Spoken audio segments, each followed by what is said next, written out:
Hello and welcome to another episode of Happy Mum, Happy Baby, the podcast. Today's guest, well, she's a former Towie star. I actually met her years ago doing something for Copperfield. She is stepmom to 3 children, married to a man named Rio. It's Kate Ferdinand. Hiya. Hi. How are you? I'm really good, thank you.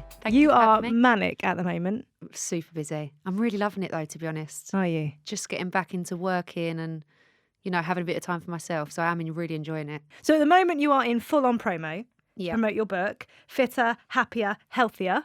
Yes, that's me. What's it been like putting the book together? It's been amazing. Do you know what? I've worked out for years and years and years and years, and I've always wanted to share it, but I've never really known how. I share little clips on Instagram, but never really gone into too much detail. And I feel like, although I was on a reality show, people don't really know the real me. So that's the joy of blooming reality TV, isn't it? Yeah, it is. So at the beginning, it's sort of like a lifestyle book, and it talks about me and my anxiety, and like just for the readers to understand me a little bit more. Yeah. And then it shares my exercise routines and healthy eating, and it's just, I think a lot of people say to me, "You're in the gym every day and you eat like nothing." I'm like, no, I love food. Yeah. But I like a balanced lifestyle, and it's just getting that out there, really. And one thing that would have aired by the time this goes out is the documentary that you and Rio have made together. Yeah. Tell me about that. Oh, it's been really hard. We've Rio done an original documentary, Becoming Mum and Dad, and this is now Becoming a Step Family. Yeah. So it's the transition of us, going into a step family really, and taking on the kids and all becoming a unit really, and taking on children that are grieving. And it's been a really long process, but it's been a really good journey. We've learned a lot. We've met a lot of people that have helped us, and it's been a really amazing experience. Were you and Rio together by the time the first documentary aired? He filmed it before I met him. Yeah. But it come out when I was with him. Yeah. So that was really difficult for me. Did you feel like you got a little bit of an insight of that time? I was a bit confused, if I'm honest. Really? Because I was in the honeymoon period with Rio. Yeah. And I knew he'd filmed this documentary like the year before. Yeah. But I didn't really know too much about it. And I found it really difficult to watch. And it was hard because it's the man that you're in love with is crying and he's grieving, and you just think, wow, God. And I don't think when it come out I'd met the children or was with the children properly then. So it was like, wow, this is a lot. Yeah. And how has it been filming the new documentary?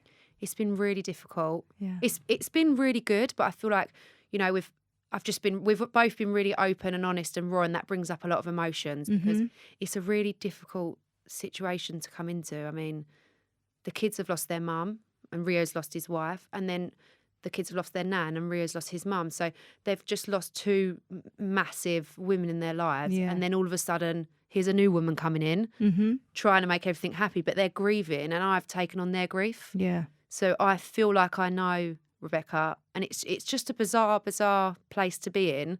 But filming the documentary has really helped us. We've met like children that have lost their mum, and they've given us advice, or their mums or dads, and they've given us advice on how to be with the kids. And we've met step families and blended families, and it's just like when you speak to people in similar situations, they can they really help you, don't they? They do. Just makes you feel better knowing that someone's going through the same thing. Because I think in any term of like parenthood, in any space of it, you can feel like you're the only one going through stuff. And I imagine with step parenting, it's especially after a death, it must feel like you're the only ones going through it, and it must be so delicate, and you want to get it right, and understanding that actually sometimes you're going to get it wrong, and that's okay. Yeah, and I just felt also really isolated because like all of my friends are younger. Obviously, Ria's a little bit older than me, and he, all my friends were just having babies. Where all of a sudden I've got sort of like, the older children. No one in my circle has got the same age kids, so I've got no friends to go out with, and I just felt in a complete situation that I had no control over, if you know what I mean. Yeah, so it's difficult. So what was your childhood like? My childhood, well, I'm an only child. And my mum and dad divorced when I was 3, and I lived with my mum. So I had a relationship. If I'm being honest, I've got a really big blackout of my childhood. I only remember the bad things. Okay. And this is something that I've talked about in therapy because I've had therapy. Like, I don't remember a lot of it. Yeah. Some sort of coping mechanism. But my mum and dad broke up when I was 3. I lived with my mum. Mm-hmm. I saw my dad when I was younger, and then as I got older, I didn't really have a good relationship with him. And I was really I had daddy issues. That's what we call it. Me and my friend are in the same situation. We've got daddy issues. And then my mum, as a teenager, I was an out of control teen, went off the rails. My mum was super, super strict. And everything that she said I shouldn't do, I done. And I was really I used to run away from home. I used to get in lots of trouble. And I had a really bad relationship with my mum because of that as well. So I felt really I don't know if it was just me that felt, but I felt really isolated and alone and misunderstood when I was a teenager. And am I right in thinking that your dad, you had a lot of stepmums Yeah. sort of come in and... I think I had... Dad's going to kill me. I think I might have had 3 stepmoms, maybe, yeah. And what were your relationships like with them? I didn't really have a really strong relationship with my dad, so I never really women were just... Yeah, I didn't really have a relationship with the women. I'm now in contact with my dad again, and we've got a really good relationship, and we're building our relationship. Mm-hmm. And my stepmum now, I'm building a relationship with. But when I was younger, I didn't really have that type of relationship. So how I am a stepmum now to how I had to my stepmums when I was younger, I see it completely differently. Did you ever think forward to what a family might look like? I always thought I wanted a big family, but I never thought I'd get it this way. Yeah. It's just mad when I think about it. When I think everyone I thought I'd have a big family, but having 3 stepkids and them losing their mum, I just never thought it would be in this way. How did you and Rio meet? We met in Dubai. Oh, nice. I was with my friends and he was with a friend and his sister. And weirdly enough, his friends and my friends had met on the plane, so they knew each other. Yeah. And we just got talking and just clicked from there, really. We just got on so well. How long was it before you met the kids? Met the kids I met him in January, and I'd say I met the kids in April. Ria said, I like this girl, and I've been around there a few times, with other friends, so it looked like I was part of the furniture, really. And then Ria would say, I like this girl, what do you think? And it was more their decision. Were you nervous about meeting them? I was it's really weird because the first time I met them, I was so nervous I want them to love me. They don't even know who I am, and they don't know that I'm talking to their dads. Well, and at that point, you know probably so much about them. And they know nothing about me. I was just like the crazy lady that had a dog. I used to bring the dog everywhere I went, and I was so nervous. But yeah, it that feels like a lifetime ago. It's crazy. But yeah, I just wanted them to love me, obviously. Knowing that they lost their mum, does that come with an extra pressure? Because you don't want to go into that relationship and into their lives in a sort of, oh, well, whatever happens kind of manner, because you know how important that role is. Yeah, I think there was no way I was meeting the children unless me and Ria knew 100% that it was it's serious. Yeah. Because I don't think if they met me and it didn't go well, they could cope with losing another woman. Yeah. So it was, this has to work. This is going to work. We're meant for each other and it will work. Yeah.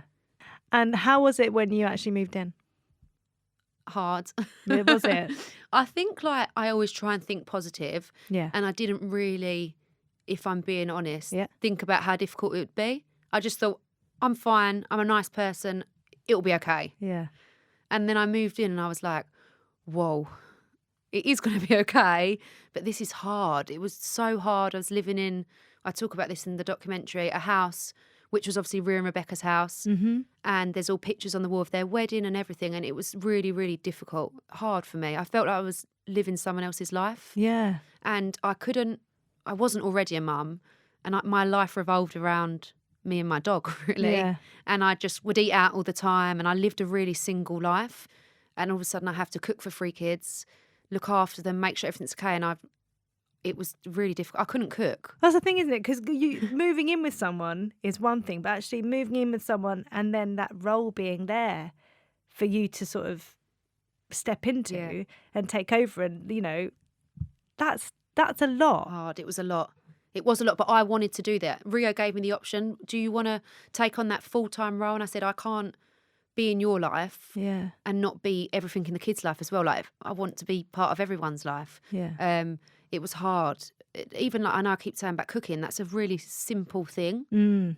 But it's not when you don't know how to cook, and the kids have got certain meals that their mum cooked and their nan cooked, and I don't know how to cook them. Yeah. And I feel like taste reminds you of someone. Yeah. And when all of a sudden this person's here and there's this awful taste coming in, it's not good. So school, getting all the timetables right, and just... That's so much. Yeah. It's so much to take on. I've got 3 kids and I know they're younger, and I've been there from, day one. I've done it one at a time and it's still so hard. There's so much to juggle. So I can't even imagine how overwhelming that must be. And I know you would have been there kind of dipping in and out anyway, but to actually have that become your world, it's so much. It was crazy. People would say, "Oh, I'm not going to work when I'm mum," and I'd be like, "What's wrong with you?" Like, and I didn't really give credit to mums. Yeah. And I felt like at that moment the world was going to me. Now you know what a mum does. Yeah. How did you manage to start making it feel like you were living your life rather than Rebecca's life? That took a long time, a really long time, because we didn't want to disturb. It's hard enough me coming in to their house and their dad being with another woman, but it's. So we didn't want to disturb the house and how that was too much. But it got to a certain point where, you know, I'd have people coming round or even like workers in the house and they'd be looking and thinking, oh, there's pictures on the wall. Like, is this? And my friends would go to me, Kate, like, how are you living with this? This isn't right. Does he love you? Does he love you? And I'd be like, but you don't understand because it's not about Rio. Well, it is, but it's about the children. That's their mum.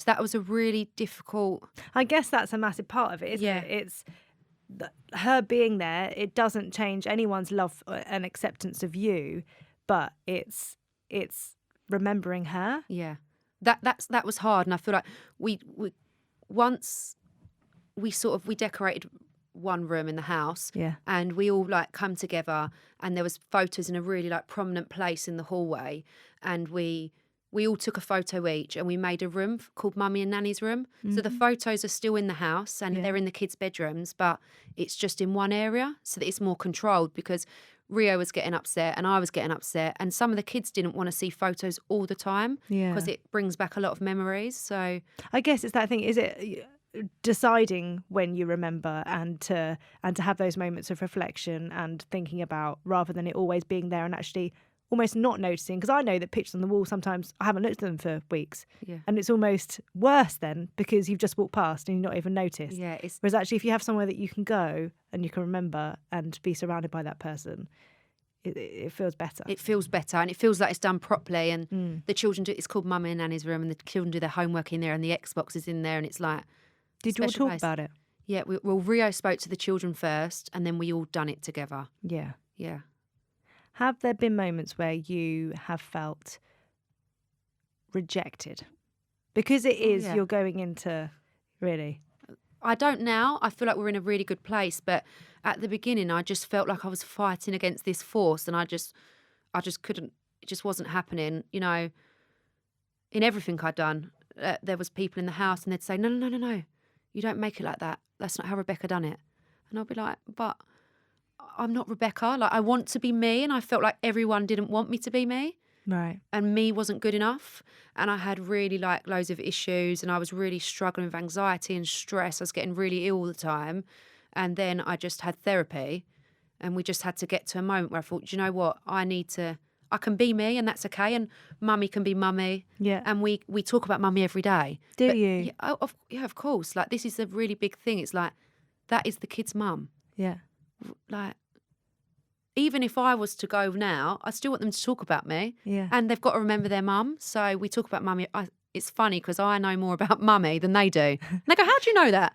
And I'm like, I just feel like I knew her. Yeah. It's weird because I feel like I was sent by her. So like at the beginning, everyone compared us in an unhealthy way. But now I just see as, it's hard to explain, but it's really interesting because so while I was prepping for this episode, because I've spoken to you, but we haven't done an episode fully on stepmums before. I found myself getting more emotional doing questions for you than I have for other people.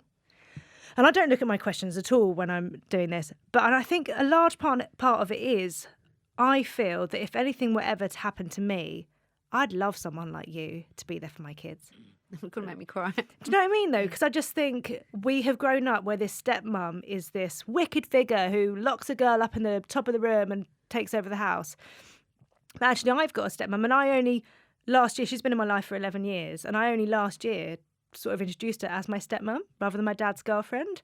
And it's seeing Debbie's reaction to that and how happy that made her. It's something that I hadn't even thought about. But that role of a stepmum is so important. And when it's done well, that's what I would want for my kids. Yeah. You know what I mean? And I think all of us it's a situation that we hate to think about, but you have, the way that you have put your previous life aside and focused on these kids is just beautiful. Thank you. I imagine when kids are grieving, there must be moments where horrible things are said or things are done, and you just have to kind of go with it. Are there moments where you've had to just kind of keep going because you know that in the end you're there for good, you're there to give good and give love? And has there ever been moments of like pushing back?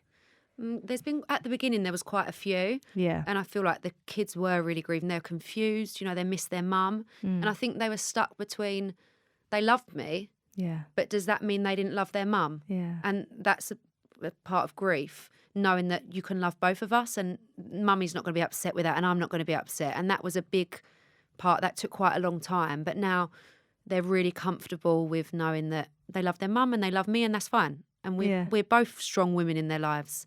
And I think the important thing is that, like, at home, we're pro-mum. We talk about mum. It's not like mummy can't be spoke about. Yeah. It's like we celebrate birthdays, anniversaries, everything. So, And you're a part of that as well, aren't you? yeah. I think some people find this mad, but I love the kids. So on their saddest day, I need to be with them on their saddest day. And it's weird. I feel like I know their mum. But when you say it like that, these children that you love, why would you want them to do that on their own? They can't, yeah. We do everything together. Remembering mummy and nanny is us as a five, even though I didn't know them, because we're supporting each other.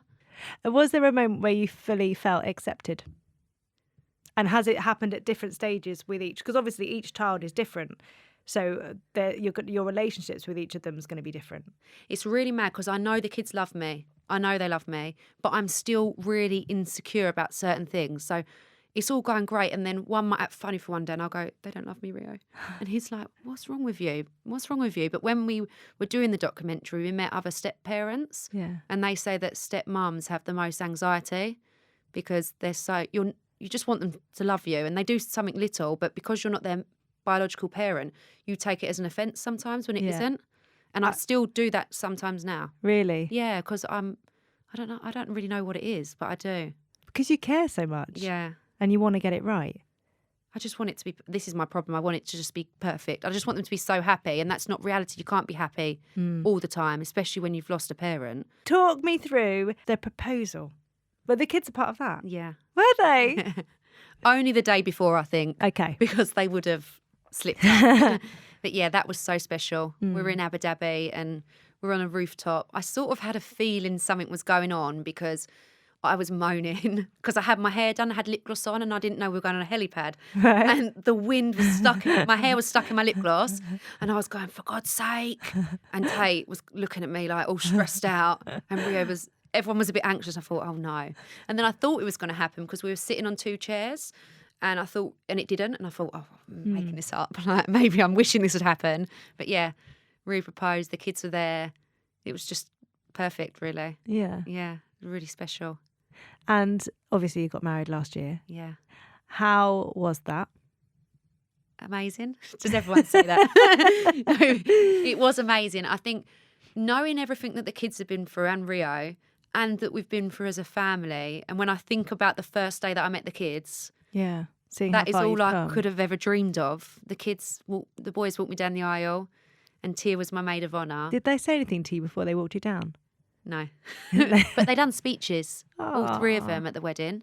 Yeah, they done speeches, and I can't explain it, but the whole room was crying.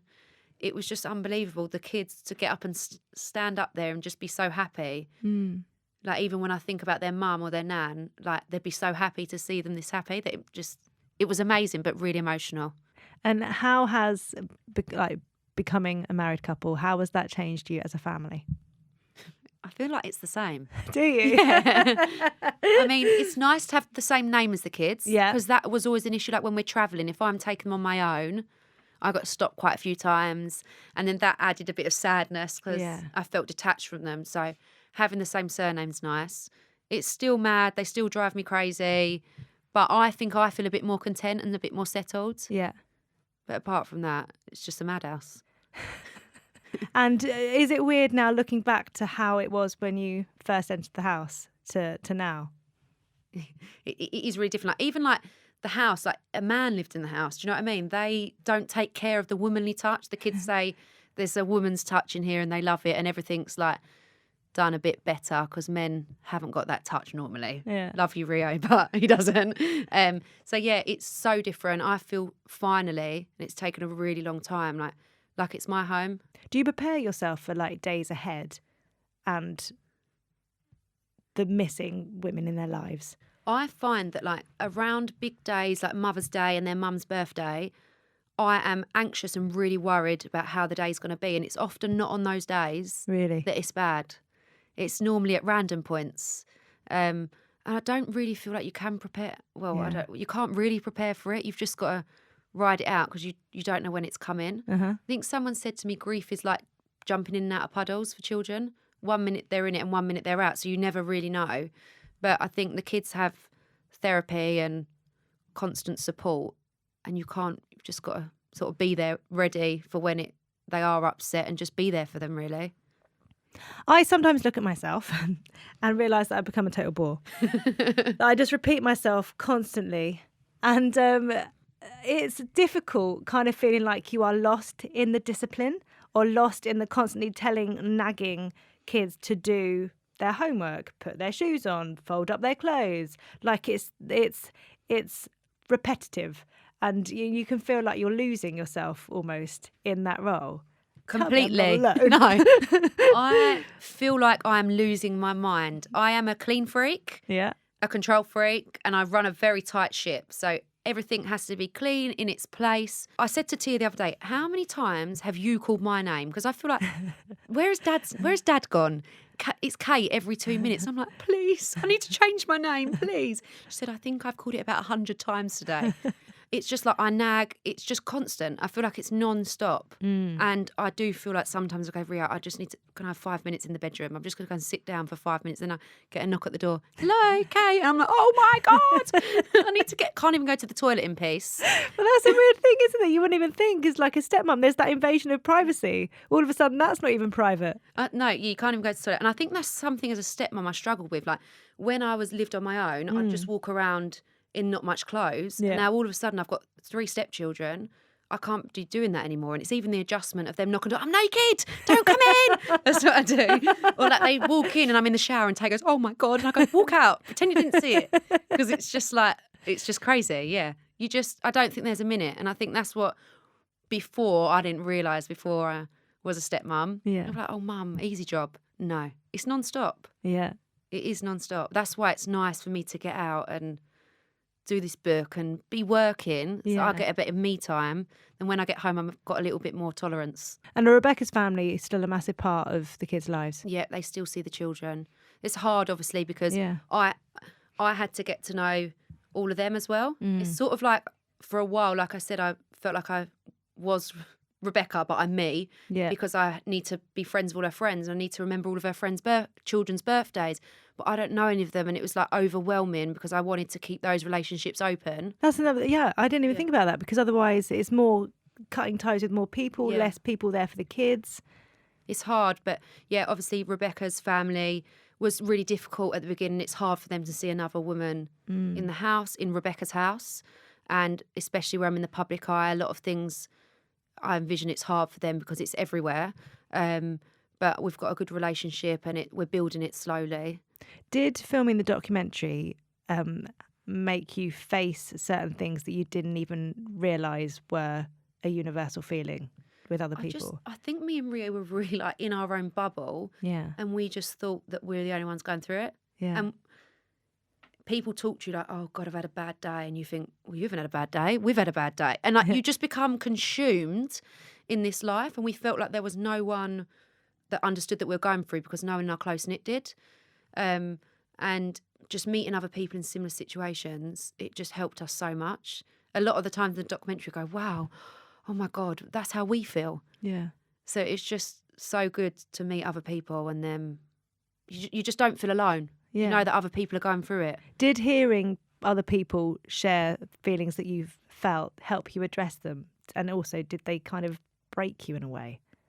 I think I cry a lot in the doc. I was emotional. I don't know if all of it's in there, but I cried every day that I was filming because I just felt there's so much emotion and you want to get it so right. And you're trying so hard to get it right that you're putting all this pressure on yourself. But sometimes things do go wrong. And we weren't sure if we were doing the right thing, or that's why we needed advice from other people, because are we doing this right? Are we so caught up in our own world that we might be making wrong decisions? But we met lots of children at Child Bereavement UK and that had all lost parents, and they helped us a lot. Like they just explained stuff from how a child feels, and they gave us advice, and it was really emotional. I think the documentary is going to do wonders for so many people, because I think it's also that thing of there's happy posts and stuff online, but actually what Rio did with the first documentary and what I imagine this one is going to be doing, it's kind of breaking that down and letting people in and seeing that raw emotion, and that it's okay to talk, that we should talk, and we can't hide from things that have happened, and that we need to sort of talk, just share. Yeah, and I found that's a really big thing, like that I felt like I couldn't share my life on social media because obviously the children aren't mine, and there's a lot of judgment, and people think I'm putting the kids on social media and using them, and I found it really hard to show people what my life is. Like, people don't know if I've got a nanny, if I haven't, if I'm a full-time mother, and I feel like this documentary we can really show like what we're going through, and it will open up that we can talk more and help other people. Do you think it will help you having people understand you as well? Yeah, I feel like I've quite misunderstood, but then I don't talk about it. So what do you think is the biggest misconception? I just think people just think, I don't work, I've got a nanny, I'm with Ria for his money, I'd say, probably. That must be really heartbreaking when it's so tough. I think at the beginning I really struggled with that. Like, all the trolls, I wouldn't care if they wrote you're fat or you're ugly, but when they wrote something about the kids or Rio, because I was so trying to make that situation perfect, it really got to me. And I used to get myself in a state. But now I feel like where I'm more confident in my role, and I know we're all happy, those comments don't really bother me. But it will be nice for people to see what our lives are actually like, and for us to help other people as well. Is there a sense of, until this point, because you haven't shared that much of, Rio and your life with the kids, that it's a difficult role to step into, and you don't want to step on people's toes, and you don't want to upset anyone, but you are a mother, and feeling like you're accepted in that role, and that people see that. Because, like I've said, I think the role of a stepmom is so important, and it should be supported, and that any type of mother should be able to feel like she is heard, and feel that people can relate to her, because we're all going through the same things. Yeah, that is spot on. I feel like being a stepmom doesn't take away from a biological mum. Yeah. Like, you can both be there, and you're not trying to take away. And I feel like that's something that just gets twisted a little bit sometimes. Like, we're all mums. Yeah. We're just different mums, and we're all in different circumstances, and that's fine. But there's so much that crosses over that we can all Relate find to. in common. Yeah. Yeah. So I know that everyone's asking you this. Oh, God, what are you going to ask me? When you're having a baby? Kids, yeah.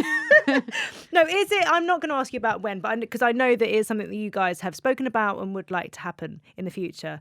I think it's that weird thing of, you're navigating your way through motherhood right now, and you know how to juggle and deal with this life at an older stage, in life, and then newborn stage is going to come along. No, I'm not going to be able to cope. I said to Rio, like, once, say if we have a baby, when they get to 5, I'm going to be great. I know what I'm doing, guys. It's fine. But that baby stage, I don't know. I even said to Rio the other day, the kids talk about having a baby all the time. Yeah. Tate done a speech, and at the end he went, "And when's the baby?" And everyone cheered in the room. Yeah. But I said, Rio, I've never changed a nappy. And he was like, what? I was like, I haven't had children, and I don't have brothers or sisters, and I haven't got nieces and nephews. And he was like, wow. I said, well, you can change them because you've had 3. And he was like, I don't think so. But it's going to be a big adjustment, because I feel like I know the older stage of being a mum, but not to a newborn. It's going to be really interesting, and seeing what the older kids, how helpful they are. Well, Tia's desperate for a little girl, and she keeps saying, when we have one, it's going to be a girl. I'm like, Tia, it's 50-50. I can't promise you it's a girl. But we've got a little friend and they've got a young girl, and she keeps going around going, see, I can be a good big sister. I can. Aww. So she's desperate and she wants to help. And I think they're at an age where they will be able to help. So hopefully, the thing that I worry about is the after school clubs. Oh, really? Because at the moment, we've got 3 kids with all after school clubs on different days. I can't imagine a newborn in the mix and the baby being asleep and me needing to put it in the car to take it to a club. It's more that dynamic that I worry about. You're worrying about the juggle already. Yeah, I am. And I'm not even pregnant, guys. I love it. So it does just overwhelm you, though, all these things that you've got to think about with the juggle. Do you think, what sort of an impact do you think having a baby in the house will make? And you know, your biological child. I think it will just bring us all together, tighter, closer as a knit. It's weird because when we're in the house and it's us 5, I'm not their mum, but I feel like their mum, and we all feel the same. And we're just, so I think it's only other people's judgments that make it feel different. We don't feel like they're your kids. I just feel like they're my children. Yeah. It's a normal family. It's only when someone points out, like, have they got chickenpox? And I think, oh, I don't know. And then I remember, sort of thing. Yeah. But I think it'll just bring us all closer together. How do you feel looking forward, though? Does it excite you thinking, you know, your family, you know, could potentially grow even more? All that love that can, you know, be blossoming. It excites me, but it scares me as well. Because I feel like, I know you never have it under control, but I feel like I've sort of got it where I've just started going back to doing a bit of work and not taken away from family life, and it's all sort of under control. And it feels good. So to go to that feeling of just like madness again is a bit scary, but excited as well. Yeah. I just love that the kids are asking you. All the time. No, it's getting out of control. It's really funny. Really? We went to the Maldives and they're like, are you going to do it tonight? And I'm like, what do you mean are we going to do it tonight? They're like, you know, you're gonna make the baby tonight. Oh, God, so we haven't done it yet. No. But I'm explaining myself to the children. It's funny. Oh, and you've got teenage boys as well. Yeah, they're the ones asking. How is it with teenage boys? Because you've got to give me hope here, because I've been told that once they get to a certain age, they're no longer going to talk to me. You force them to talk to you. Do you? Yeah. I feel like we're sort of like, you can have your time on your phones. Yeah. And you can go in your room, but you have to be down here for an hour at the dinner table, no phones. You've got to force that relationship. Or like, they enjoy football, so we have to talk about the things that they like to get talking. I just think you have to adapt it slightly. I love it. You have to be the parent in that situation. Yeah. Take over. I've got to learn about football, really. I don't know anything about it. You don't know anything. And to be honest, I don't. I'm trying, I'm getting there, but I'm not very good. And football conversations keep happening and I'm just sitting there, so... Was that a good way to get to know the kids more, kind of doing things that, you know, interest them? I think this is a really big part of like how me and Rio were at the beginnings, that every time we went on a date, say if we went on a date, the 2 of us, when we come back, we'd be like, we'll do something with the kids. So then the kids would look forward to me and Dad going on a date because they knew that when we got back, something fun would happen. Yeah. And I think it was just, you've got to get involved in what they like. So Ria's mum, before she passed away, told me what they all liked, and I done that, and then they like you because you're paying an interest in what they like to do. Yeah. Yeah, so that's a big part, really. So I've written a book that's out now called Letters on Motherhood, and it's basically a bunch of letters on motherhood is what it says on the title. And I was wondering, if you could write a letter on motherhood, who would it be to and what would it say? That's a really difficult question. I know, what sort of letters are in there? Can you give me... Oh, I talk about everything. I've got letters to my body, letters to former me, like former before becoming a mum. I feel like I'd write a letter to myself when I first came into the family. Really? Yeah. What would you say? Be easy on yourself. It's a new situation. You're going to be okay, but not everything is going to work out straight away. Just be easy on yourself and take time for you. Because I feel like that's something I didn't do. I sort of got engrossed in trying to be the perfect stepmom and forgot about me. When in fact, if you don't look after yourself, you can't look after the kids properly. So I'd like to say that to myself and just say it's going to be okay. Yeah. Because I just at stages thought it wasn't. There must have been times at the end of the day where it was just like, that was hard. Because you're not even just going in and trying to be accepted by a family, you're going into a grieving family. And surrounding family members as well. And also Rio's obviously someone in the public eye, so people thought I might be in there for other reasons as well. There was lots of people that had to accept me, and I'd cry most nights. I think for a year I might have cried every day. No. Yeah, it was tough. Were there moments where you just thought, what have I let myself in for? What am I doing? But I knew that I love Rio and I love the kids. And we got through we're through it, so. What was the hardest day? Do you know what? It's all a bit of a blur. It just all felt like one long. It didn't seem to stop from the minute I went to sleep and then I woke up and it was constant again. It seemed to go on forever. I mean, Mother's Day is a hard day. I think I get more stressed about it. I work myself up because I'm so worried. I'm the only one in the house with a mum. Yeah. So Rio hasn't got a mum and the kids don't have a mum. And also, I'm a mum. You are a mum, yeah. Where does that leave me? Because we're grieving for Janice and Rebecca.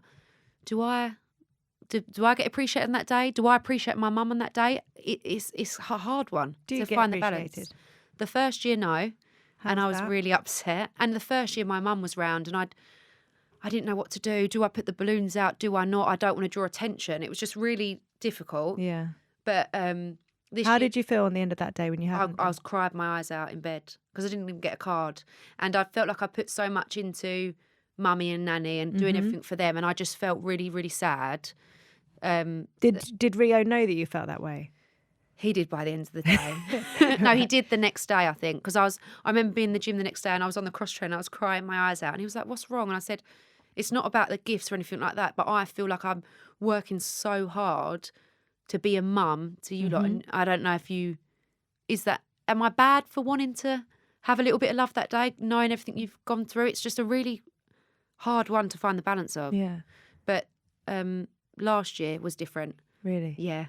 They remembered me and we had a lovely day and I got really cards with lovely writing in and we just had a really special day and we went to the cemetery. I think we go the night before now to decorate it for when everyone else goes there. And I'm more stressed than the children, I think.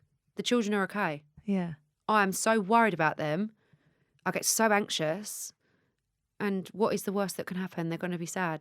And then they'll be happy after and it's going to be fine. But I think I just worry about them. In those moments where they do show you appreciation and do show you that they are grateful and thankful and that they love you and that they're aware of everything that you do, how does that make you feel? I just want to cry. I think they write cards and I just cry. Really? They write at the bottom bit, "I hope this made you cry." It just makes me feel like it's all worth it. Has it made you more emotional? I think I've always been emotional, but there's a lot more emotions because of the situation. So I'm emotional. I could cry at anything, really. I'm really in touch with my emotions. Yeah. That's nice. Because it's that thing of allowing them to talk. Because obviously you suffer with anxiety. Do you talk about that with the kids? Yeah, we talk about that. And I think children that have lost, that are grieving, suffer more with anxiety. They don't know it's anxiety, but they do. And I talk about that. We're a really open family. I think that's one thing that we decided when we all come together, that we be open, we speak, we know how everyone feels. The kids do struggle with that sometimes, but we make them sit down. If there's a problem, we talk about it. They know that I've got anxiety. I don't think they quite understand it. We all get emotional in front of each other. They see me cry. Because I think it's a unique situation and I cry about their mum, they cry about... If they cry, I cry and we all cry and we're just really open. Like I say, I think you're doing a wonderful job. And it must be just such a tough role to walk into and wanting desperately to get it right and knowing that you're going to face hurdles along the way must be so difficult. So I think you're doing great. Thank you. At the end of every podcast, I ask you to finish 3 sentences. Okay, here goes. Being a mum means? Everything to me. Everything, yeah. Does it need to be a long sentence? No, that's fine. Could it be one word? You were still nodding, so I was like, she might carry on. It's fine. Since being a stepmum, I've learnt a lot about myself and I've come really far. I'm happy when I'm at home with my blanket, the 5 of us and the dog. Thank you. Thank you. I know it's a difficult subject to talk about, and to navigate your way through a chat. It's something that has to be spoken about and shared. And so thank you for coming on and just being wonderful. And thank you for having me.